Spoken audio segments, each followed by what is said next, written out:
Bienvenue donc à George et à Jill. Merci. Alors tout à l'heure, quand j'ai dit qui était là pour la première fois, ils ne se sont pas levés, donc c'est normal. Voilà. Donc ils viennent de Lyon. George et Jill font partie de l'équipe des anciens de l'église Lumière-Nation de Lyon, donc George est venu plusieurs fois. En tout cas, merci d'être venu, d'avoir fait la route. Voilà, c'est toujours un plaisir de vous avoir avec nous. Tu as la place, tu peux venir. Et je te laisserai aussi l'occasion de parler plus tard du camp. Ouais, peut-être à la fin. À la fin, tu Ouais. parleras librement de ça. Ouais. Merci beaucoup. Merci à vous tous.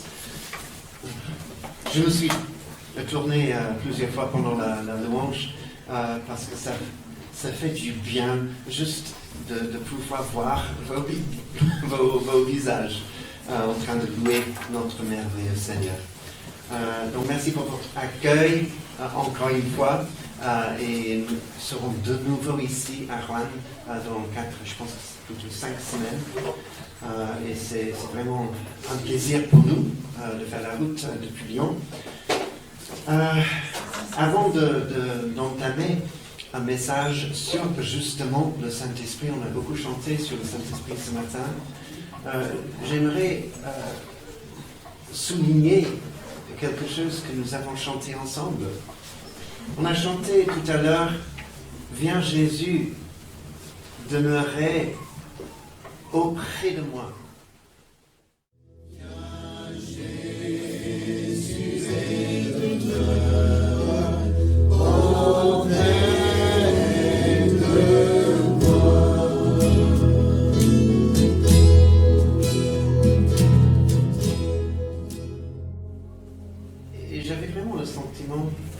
Que c'est notre prière, c'est sûr. On est tous concernés par cette prière, mais il y a une personne en particulier qui prie cette prière ce matin. Viens Jésus, demeurer auprès de moi. Et alors que tu pries cette prière, j'entends la réponse de Jésus. Et la réponse est oui. Mais en fait, je t'invite à venir à moi. Donc parfois, nous disons à Dieu, viens. Mais en fait, lui, il est souverain de toute la terre, de tout l'univers. Et cette invitation vient de lui. Donc si c'est toi, ce message sera pour toi et pour tous les autres. Parce qu'à la fin, j'aimerais qu'on prie ensemble pour que nous puissions vraiment recevoir le Saint-Esprit. Et l'autre chose avant de commencer, et aussi pour la prière à la fin, s'il y a quelqu'un ici qui, ce matin, a du mal à bouger sa nuque, parce qu'il y a quelque chose qui ne va pas, j'aimerais prier pour toi à la fin pour que Dieu te guérisse. Est-ce que ça te parle? Est-ce qu'il y a quelqu'un qui dirait là, depuis quelques jours, je ne sais pas quoi? C'est toi. J'aimerais prier avec toi à la fin pour que Dieu te guérisse. Au nom de Jésus, Monsieur. Merci. Merci beaucoup. Dans mon enfance, j'allais en Angleterre à une église réformée. Je croyais en Dieu. Mais je n'avais pas de relation personnelle avec Dieu. J'avais une croyance quand même.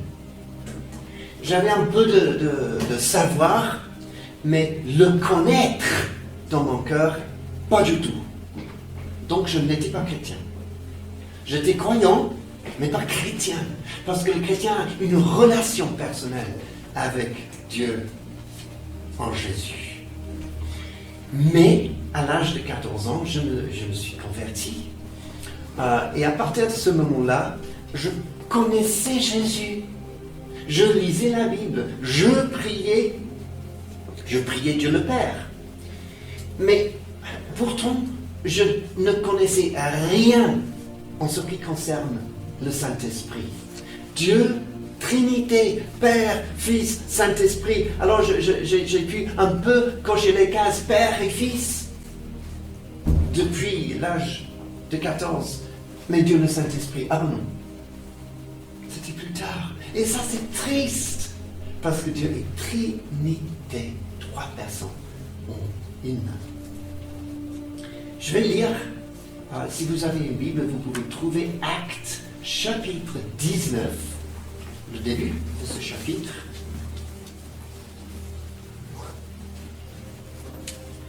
Et cette histoire me rappelle la mienne. C'est une histoire de 12 hommes que Paul rencontre à Éphèse. Il a une conversation avec eux, et puis quelque chose se passe. Acte 19, verset 1. Quand Paul arriva à Éphèse, il rencontra quelques disciples et leur dit, avez-vous reçu le Saint-Esprit lorsque vous avez cru? Ils lui répondirent, nous n'avons même pas entendu parler d'un Saint-Esprit.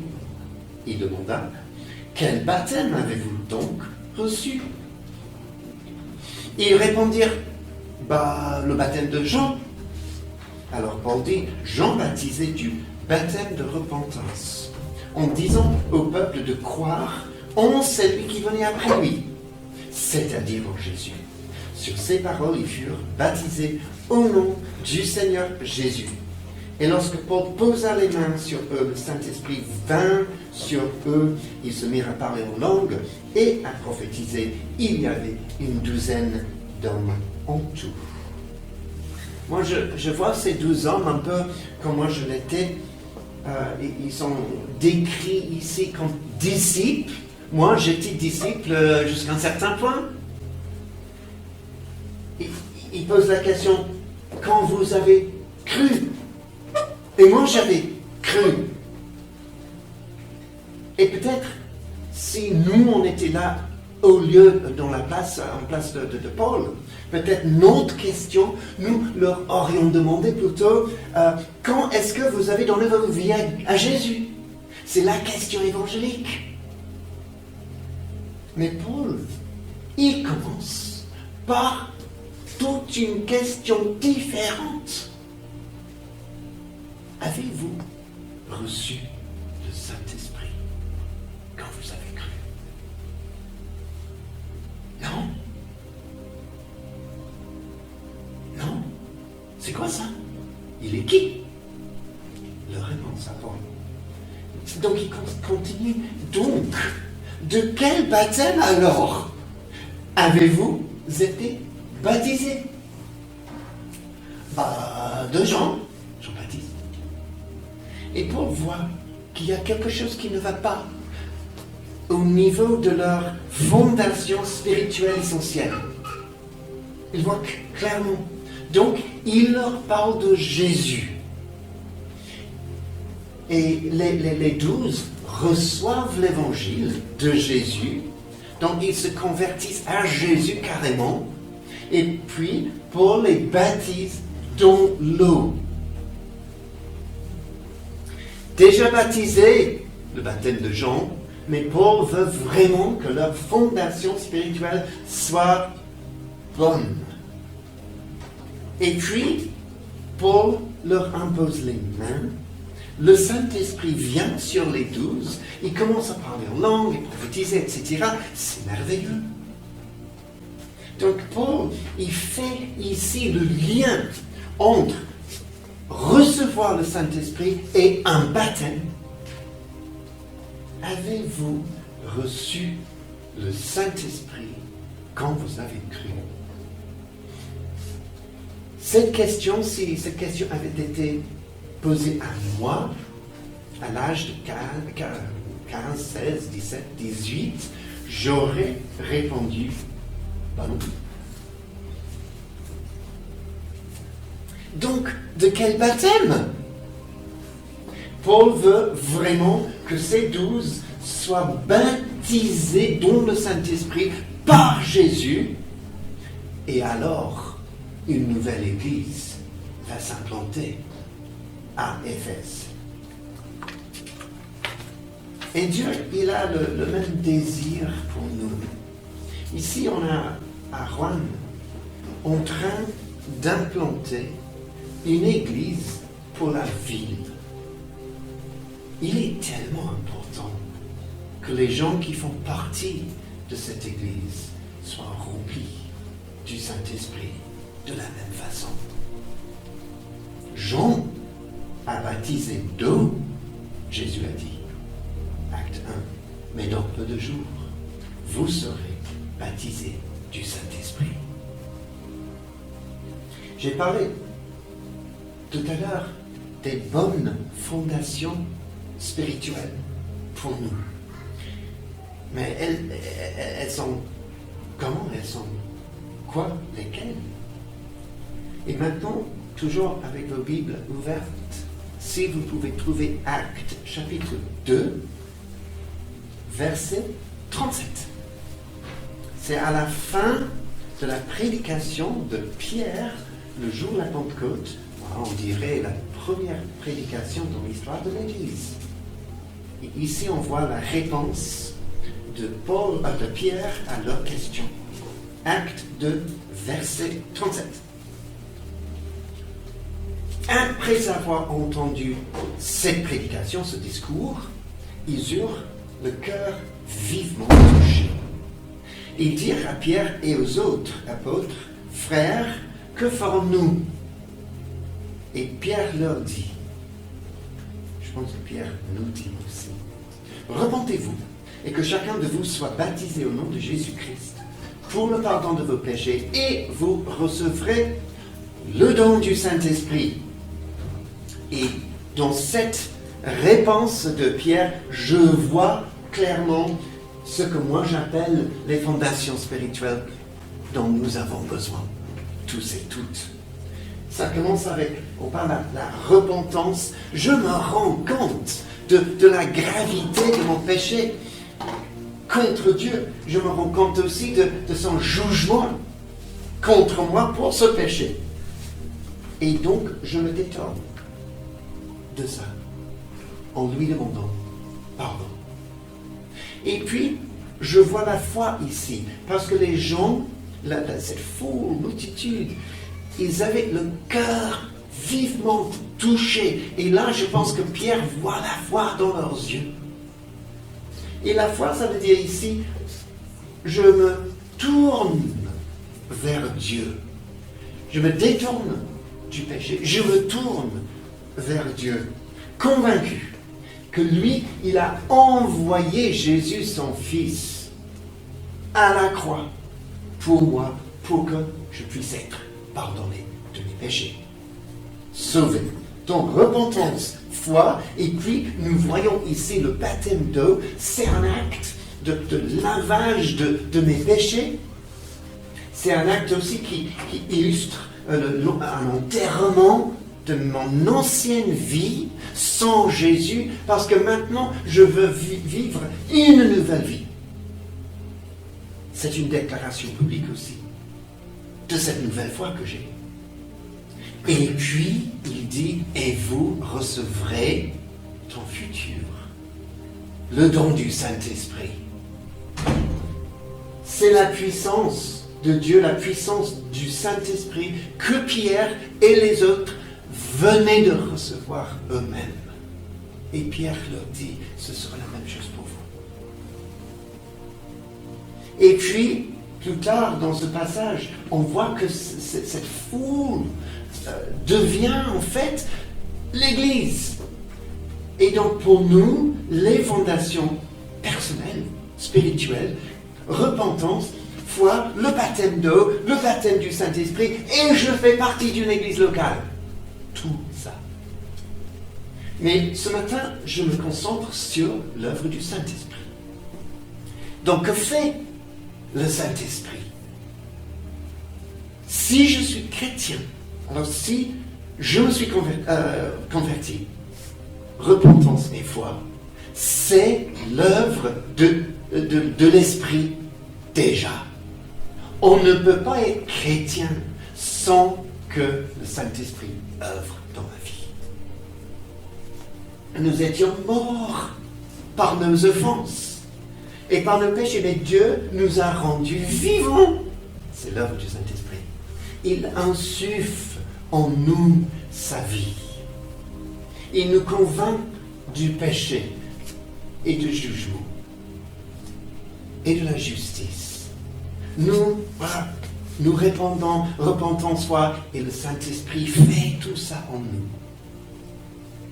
Mais étant rendus vivants dans nos esprits, dans nos cœurs, dans nos vies, c'est une chose bien différente du baptême du Saint-Esprit, à mon avis, selon les Écritures.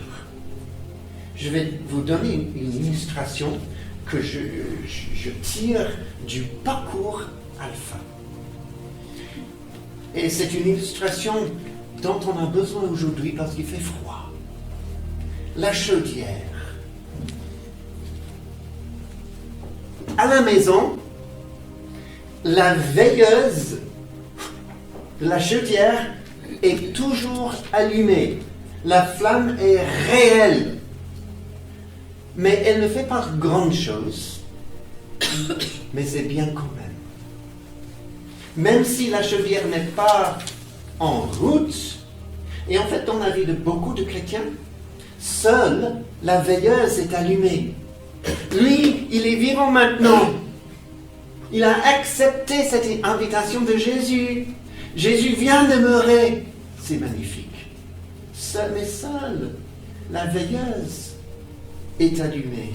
Mais quand le Saint-Esprit leur remplit, la chaudière se met en route.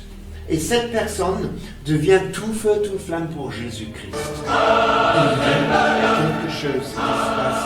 Et cette différence devient évidente et visible aussi de l'extérieur. Pour moi, finalement, c'était à l'âge de 19 ans, j'étais étudiant. Et 2 personnes ont prié pour moi et franchement, à partir de ce moment-là, je connaissais le Saint-Esprit. Donc c'était Père, Fils et Saint-Esprit. Et bien sûr, j'ai commencé à parler en langue, voilà, les dons du Saint-Esprit, petit à petit, ils sont devenus, voilà, un peu, ok, ça marche, oui, c'est magnifique. Le Saint-Esprit est pour vous. Acte 1, verset 4, Jésus leur recommanda de ne pas s'éloigner de Jérusalem, mais d'attendre ce que le Père avait promis, ce que je vous ai annoncé, car il dit, Jean a baptisé d'eau, mais vous, dans peu de jours, donc il parle aux gens qu'il connaissait depuis 3 ans. Vous, dans peu de jours, vous serez baptisés du Saint-Esprit. Ses disciples suivaient Jésus déjà, mais il voulait leur donner quelque chose pour changer, transformer leur vie et les aider dans la mission du Père. Parler, annoncer, déclarer Jésus au monde. Vous recevrez une puissance, le Saint-Esprit, survenant sur vous. Dans le livre des Actes des Apôtres, il y a 5 exemples où des gens reçoivent le Saint-Esprit. Et chaque exemple, il y a des différences et des choses en commun. Par exemple, le jour de la Pentecôte, acte 2, il y a 120 personnes, d'abord, ou à Jérusalem. Et qu'est-ce qui se passe? Le Saint-Esprit tombe sur ces personnes. Résultat immédiat, la puissance de Dieu, la louange, des nouvelles langues, nouvelle assurance, prédication de l'Évangile et aussi l'opposition. 3000 personnes converties, mais l'opposition.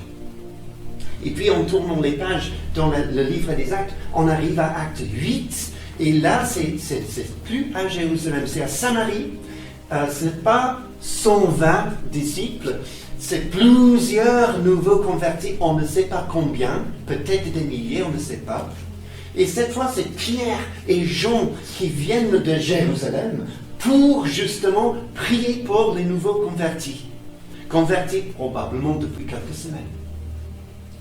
quelque chose de spectaculaire se passe. Parce que un magicien local, Simon, il veut acheter avec de l'argent ce don de donner le Saint-Esprit. En acte 9, cette fois, on a une seule personne, il s'appelle Saul. Plus tard, Paul.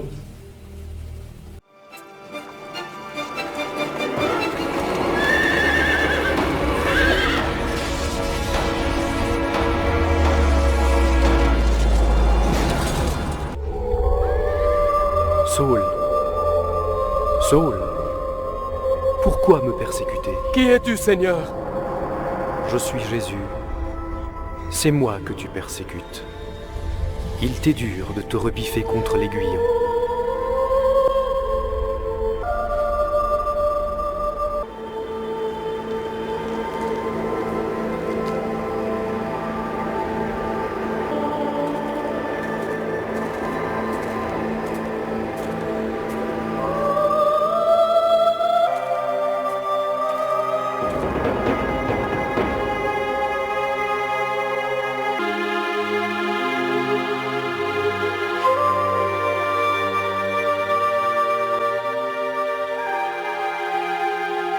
Saul, s'il te plaît, tu dois manger quelque chose. Je t'en prie, Saul.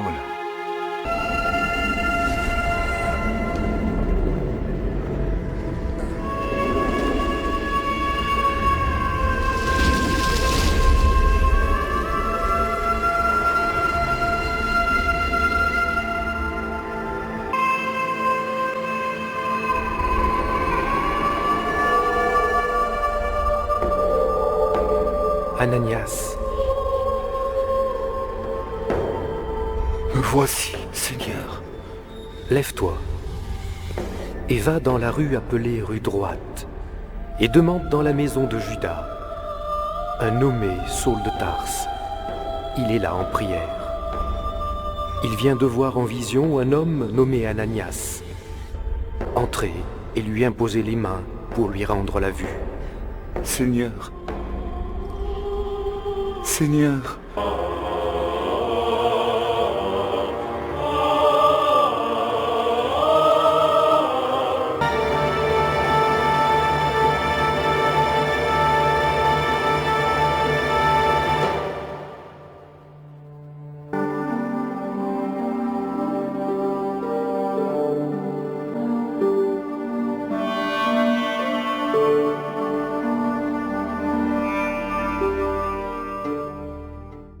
Ce n'est pas à Jérusalem, ce n'est pas en Samarie, c'est à Damas.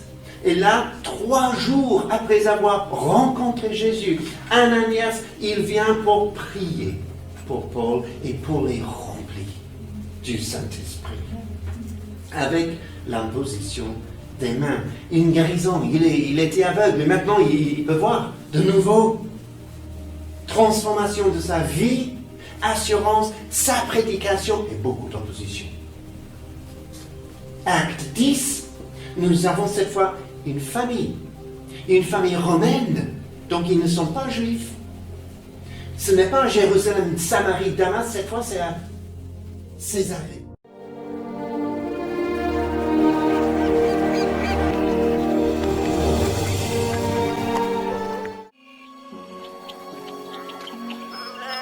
Lève-toi. Moi aussi, comme toi, je suis un homme. Les 6 hommes que voici m'accompagnèrent, et nous entrâmes dans la maison de Corneille. Vous savez qu'il est défendu à un juif de se lier avec un étranger ou d'entrer chez lui. Mais Dieu m'a appris à ne regarder aucun homme comme souillé et impur. C'est pourquoi je n'ai pas eu d'objection à venir puisque vous m'avez appelé. Et donc, je vous demande, pour quel motif vous m'avez envoyé chercher? Il y a 4 jours, à cette heure-ci, je priais dans ma maison, à la 9e heure. Et voici, un homme vêtu d'un habit éclatant se présenta devant moi, et dit, « Corneille, ta prière a été exaucée. Et Dieu s'est souvenu de tes aumônes. Envoie donc à Joppé et fais venir Simon, surnommé Pierre. Il est logé dans la maison de Simon, corroyeur, près de la mer, lequel, étant venu, va te parler. Aussitôt j'ai envoyé un serviteur vers toi. Maintenant donc nous sommes tous devant Dieu, pour entendre tout ce que le Seigneur t'a ordonné de nous dire. En vérité, je reconnais que Dieu ne fait point exception de personne, mais qu'en toute nation, celui qui le craint et qui pratique la justice lui est agréable. Il a envoyé la parole aux fils d'Israël, en leur annonçant la paix par Jésus-Christ, qui est le Seigneur de tous. Vous savez, ce qui est arrivé dans toute la Judée après avoir commencé en Galilée, à la suite du baptême que Jean a prêché, vous savez comment Dieu a oint du Saint-Esprit et de force Jésus de Nazareth qui allait de lieu en lieu faisant du bien et guérissant tous ceux qui étaient sous l'empire du diable, car Dieu était avec lui. Nous sommes témoins de tout ce qu'il a fait dans le pays des Juifs et à Jérusalem. Ils l'ont tué en le pendant au bois. Dieu l'a ressuscité le 3e jour et il a permis qu'il apparût, non à tout le peuple, mais aux témoins choisis d'avance par Dieu. À nous qui avons mangé et bu avec lui après qu'il fut ressuscité des morts. Et Jésus nous a ordonné de prêcher au peuple et d'attester que c'est lui qui a été établi par Dieu juge des vivants et des morts. Tous les prophètes rendent de lui le témoignage que quiconque croit en lui reçoit par son nom le pardon des péchés.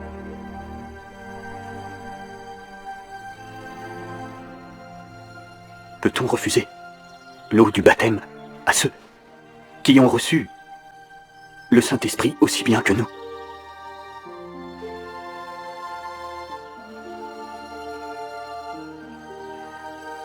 Et je me souvins de cette parole du Seigneur.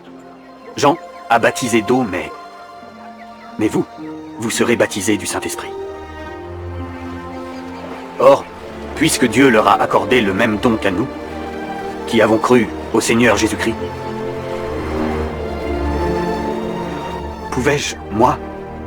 pouvais-je m'opposer à Dieu? Dieu a donc accordé la repentance aussi aux païens, afin qu'ils aient la vie.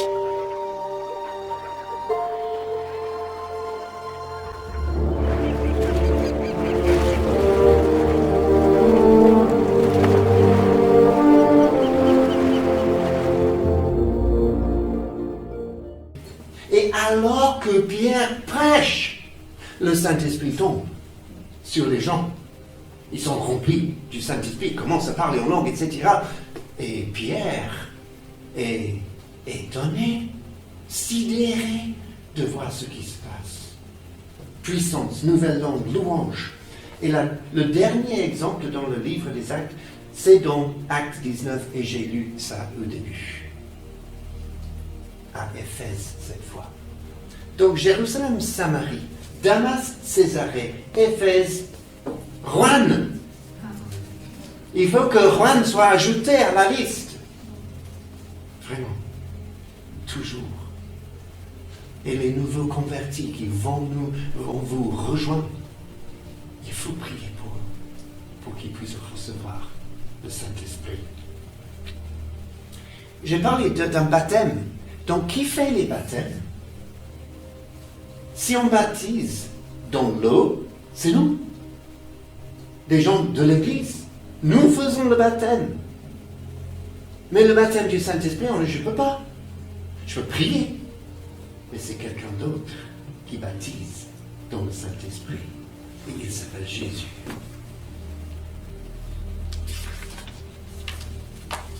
Jean chapitre 1, verset 33, c'est lui sur qui tu verras l'Esprit descendre et s'arrêter. C'est celui qui baptise du Saint-Esprit. Jésus. Et le ministère de ce Jésus. Parmi les hommes, à mon avis, on peut regarder quelques aspects différents. Il est l'agneau qui ôte les péchés du monde. Donc il est le sauveur. Il donne sa vie pour nous, donner, passer. C'est aussi quelqu'un qui baptise dans le Saint-Esprit, présent. Et il est aussi le Seigneur et le souverain de tout, présent et à venir. Et en tant que bons évangéliques, nous disons Jésus est mon sauveur, Jésus est mon Seigneur. Personne ne dit Jésus est mon baptiseur. Personne ne le dit. Mais pourquoi? Parce qu'il est celui qui baptise dans le Saint-Esprit. J'aimerais vous encourager à marcher avec Jésus, celui qui baptise dans le Saint-Esprit. Sauveur aussi. C'est tellement important. Seigneur de ma vie, je me soumets à lui. Mais c'est lui qui donne la puissance. Voici une question. Pourquoi Jésus nous baptise dans le Saint-Esprit? Je pense que la réponse est très simple. Pour que nous vivions comme il vivait. Donc il nous donne 3 choses. Selon Paul, de Timothée 1, verset 7, ce n'est pas un esprit de timidité que Dieu nous a donné. Au contraire, son esprit nous remplit de force, d'amour et de sagesse. 3 choses pour nous que le Saint-Esprit donne. La force, il remplit de force. Personnellement, avant de recevoir l'Esprit, je ne quittais pas mot à mes amis que j'étais chrétien. Je me cachais. Mais depuis le moment où le Saint-Esprit est venu me remplir ma vie, j'aimais beaucoup parler de Jésus à n'importe qui, et n'importe quel moment. Il y a eu un changement, parce qu'une nouvelle force est arrivée. Vous recevrez une puissance, Jésus dit, quand le Saint-Esprit survient sur vous. Et cette puissance, cette force, c'est surtout pour accomplir l'œuvre de l'évangélisation de toute la terre. Nous, on représente ce matin pas mal de nations différentes. Et c'est une caractéristique magnifique de cette Église. Mais il y a combien de tribus? Je l'ai chanté tout à l'heure. Combien de nations? Combien de langues? Il y a milliers. Et Jésus nous remplit de sa force pour que nous puissions atteindre ces milliers de langues différentes, tribus différentes, nations différentes, peuples différents. Et pour ce but, le Saint-Esprit veut vous donner ses dons. La prophétie, les miracles, la guérison, les nouvelles langues, l'interprétation des nouvelles langues. Ce sont pour vous, pour moi. Merci Seigneur. Donc il nous donne la force, il nous donne l'amour. Le fruit de l'esprit, c'est l'amour. La joie, la paix, etc. Donc pour moi, il s'agit d'un amour profond et une passion pour Dieu. C'est bizarre pour moi de voir des gens qui se disent chrétiens, mais il n'y a pas de passion pour Dieu. Et souvent, leurs visages sont...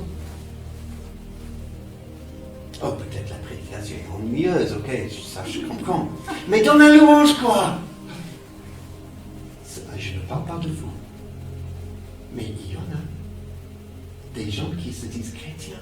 Mais où se trouve la passion? Jésus m'a sauvé. J'étais en route pour l'enfer. Il m'a sauvé. Et du coup, la louange est là avec une extravagance. Un amour et une passion pour Dieu. Mais aussi pour l'Église. Et aussi pour ceux qui ne connaissent pas Jésus. Le chrétien, la chrétienne est motivée par cet amour que donne le Saint-Esprit. Et finalement là, la sagesse force, amour, sagesse. Son esprit nous remplit de sagesse. Et je pense que c'est pour nous aider à vivre pur et saint. Il est le Saint-Esprit, n'est-ce pas? Pas seulement l'Esprit, le Saint-Esprit. Donc il vient nous habiter, nous remplir, mais il est saint. Donc il nous remplit de sagesse pour savoir comment vivre selon Jésus. Donc en résumé, il nous donne la puissance de Dieu, il nous donne la passion pour Dieu, il nous donne la pureté devant Dieu. Et finalement, avant de prier ce matin, comment recevoir ce baptême dont je parle ce matin, le baptême du Saint-Esprit? Comment être rempli du Saint-Esprit? Premièrement, il faut vérifier nos fondations personnelles en Christ. La repentance. Me suis-je détourné du péché? La foi, et j'ai vraiment mis ma foi en lui.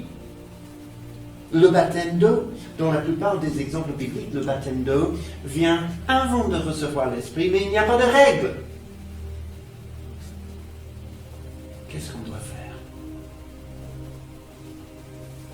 C'est Jésus qui parlait, c'est dans Jean chapitre 7, versets 37 jusqu'à 39, je vais lire ces 3 versets. Parce que Jésus explique tout simplement comment recevoir le Saint-Esprit. Donc nous, on va suivre ses instructions.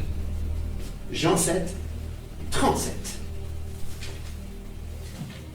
Le dernier jour, le grand jour de la fête, Jésus debout s'écria: si quelqu'un a soif, qu'il vienne à moi et qu'il boive. C'est lui qui croit en moi. Des fleuves de vie couleront de lui, comme l'a dit l'Écriture. Il dit cela à propos de l'Esprit que devaient recevoir ceux qui croiraient en lui. En effet, l'Esprit n'avait pas encore été donné parce que Jésus n'avait pas encore été élevé dans sa gloire. Si quelqu'un a soif, si vous n'avez pas soif, vous n'allez pas recevoir. Mais si vous avez soif, vous allez boire. C'est très simple, selon Jésus. Si quelqu'un a soif, c'est-à-dire il faut avoir un désir ardent pour Dieu. Est-ce que tu as un tel désir ce matin? Qu'il vienne à moi, c'est Jésus qui parle. Donc on vient à Jésus, pas à tel ou tel homme, femme, etc. On vient à Jésus. Il est celui qui baptise dans le Saint-Esprit. Et qui boive. Et boire, ici, c'est un acte de foi. J'aimerais avoir, Seigneur, tout ce que tu as pour moi. Est-ce que tu es prêt à recevoir ça? Et puis Jésus continue, mais et celui qui croit en moi, donc il parle de la croyance, il parle de la foi, ne sois pas alors passif. Ouvre ton cœur et même ouvre ta bouche. Moi, je parle en langue depuis très, très, très longtemps. Mais il faut que je fasse quelque chose avec mes lèvres et ma langue. Sinon, je ne peux pas parler en langue, je ne peux pas parler en français ni anglais. Mais il faut ouvrir la bouche. Celui qui croit en moi.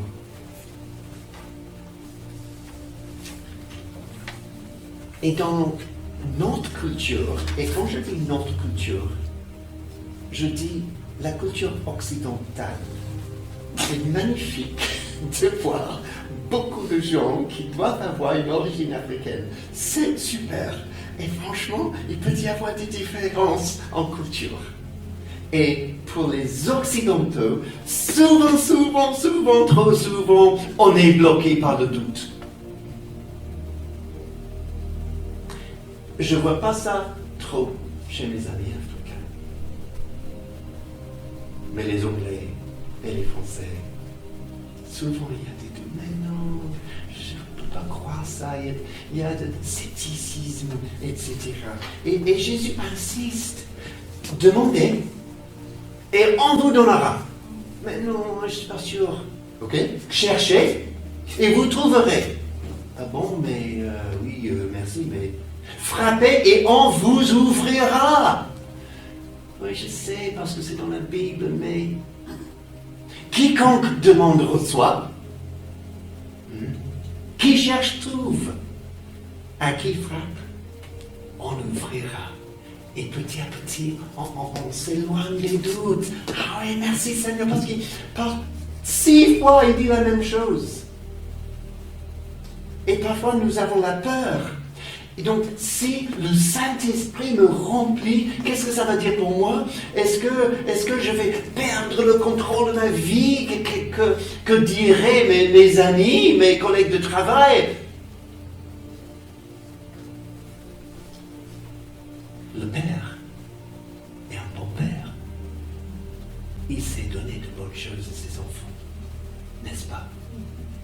Et nous savons comment donner de bonnes choses à nos enfants. À combien plus forte raison, lui, le Père Céleste. Et donc, si j'ai peur, qu'est-ce qui va se passer? En fait, là, il n'y a pas trop de froid. Il est bon. Il est vraiment bon. Il est pour nous. Et parfois les gens pensent, mais je suis indigne. Qu'est-ce que j'ai fait pour mériter ce don du Saint-Esprit? Je pense que Dieu dirait rien. Vous n'avez rien fait. Vous ne méritez pas. Mais moi je veux vous donner quand même. Je vous aime. Et le Saint-Esprit, c'est un don pour vous. Et Jésus ne dit pas, il donne à ceux qui le méritent. Il dit, il donne à ceux qui le lui demandent. C'est totalement différent. Et ceux qui le lui demandent sont ceux qui ont soif. On va prier. C'est ce qu'on va faire maintenant. Je prie que nous soyons prêts à recevoir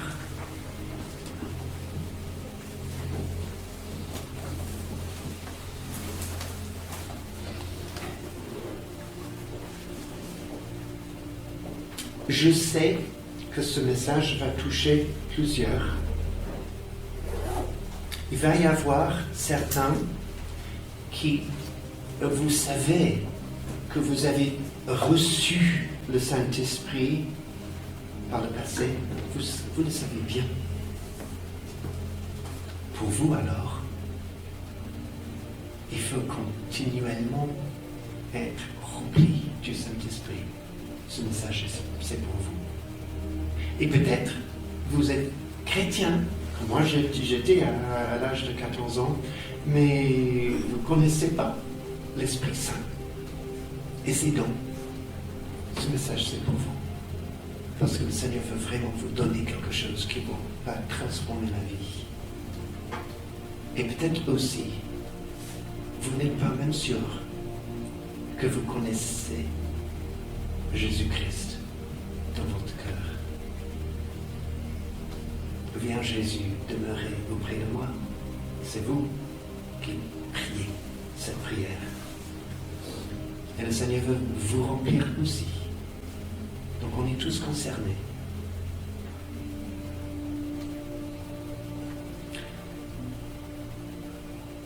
Je vous propose que vous continuiez debout. Vous leviez. Si vous étiez un petit enfant, il n'y a pas de pression pour vous lever, quand vous voulez, je vous le propose. Si vous étiez un petit enfant, et c'était ton anniversaire,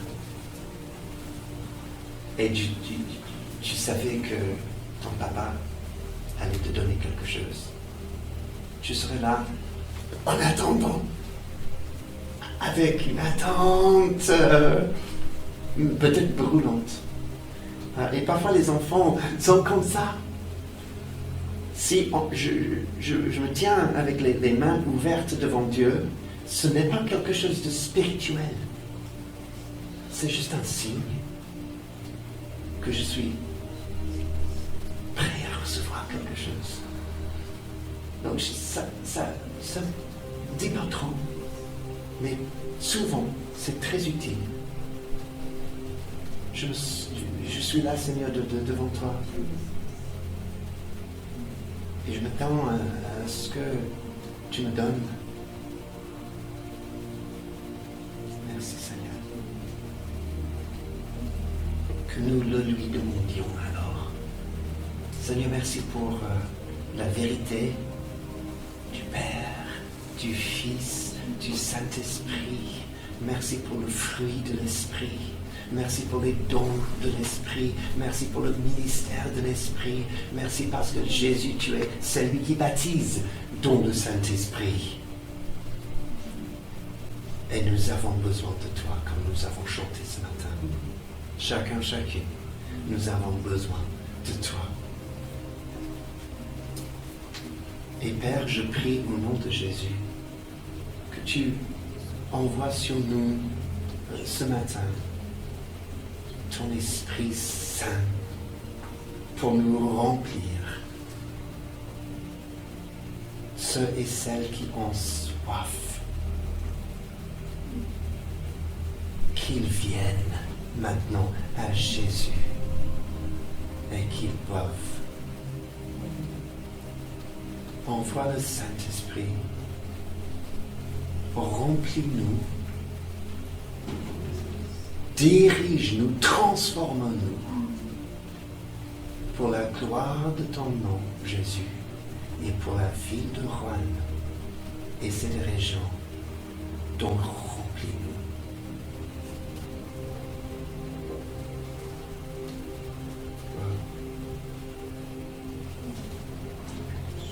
Merci Seigneur. Merci Seigneur. Restons juste dans le silence un instant. Vous priez vos prières au Père qu'il te donne, qu'il vous donne ce dont vous avez besoin. C'est le Saint-Esprit. Pour que vous soyez la chaudière en route pour votre maison, pour vos voisins, pour votre ville, au nom de Jésus.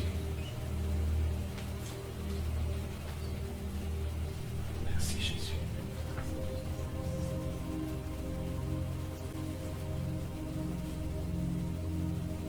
Merci Jésus. Merci Jésus.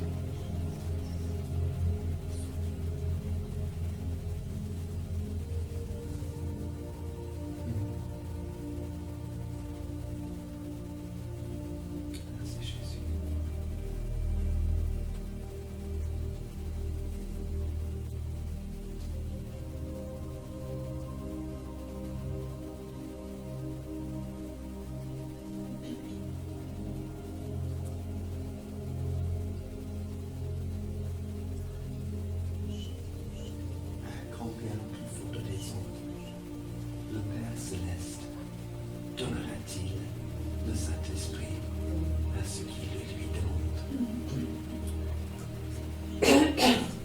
C'est-à-dire, il est tellement exaucé cette prière.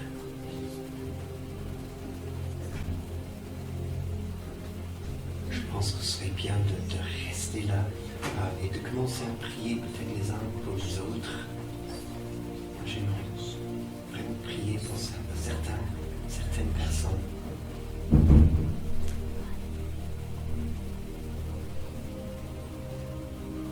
Fais ton œuvre, Seigneur. Merci.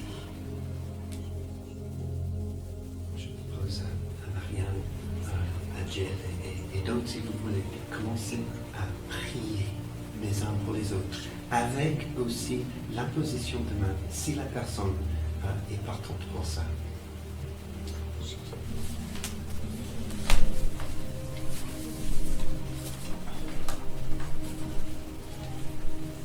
Juste 2 minutes. Maria a dit tout à l'heure que j'allais vous parler brièvement d'un événement cet été pour notre famille d'église en France, surtout le sud de la France. Lyon et Roanne, on campe dans le sud pour ça. Ça s'appelle le festival. Ce sera à Gagnères, dans le Gard, dans le sud, pas loin d'Alès, la ville d'Alès. C'est mi-juillet, 17 jusqu'à 21. Et nous voulons que toutes les églises nu grandes dans le sud de la France soient là et qu'il y ait beaucoup de personnes, parce que je crois vraiment que ce soit un moment très important, oui, pour les individus, parce que passer 4-5 jours dans la présence de Dieu, ça change ce que nous sommes. Mais je pense que ce sera aussi très important pour les églises et pour la famille d'église que nous sommes. Donc nous avons vraiment une vision. Le thème de la semaine, c'est passionné pour le royaume de Dieu. Et nous avons invité un orateur des Pays-Bas qui s'appelle Chris Taylor. Et lui, il sera là, en fait, avec toute sa famille, pour vraiment nous encourager. Mon job aujourd'hui, c'est juste pour vous dire, 17-21 juillet, dans le sud, bien sûr, pour nous qui travaillons, il s'agit d'une semaine de vacances, je le sais bien, mais pour moi, oui, absolument. Quel que soit le coût pour moi, alors je vais le faire. Je vous invite à regarder les informations.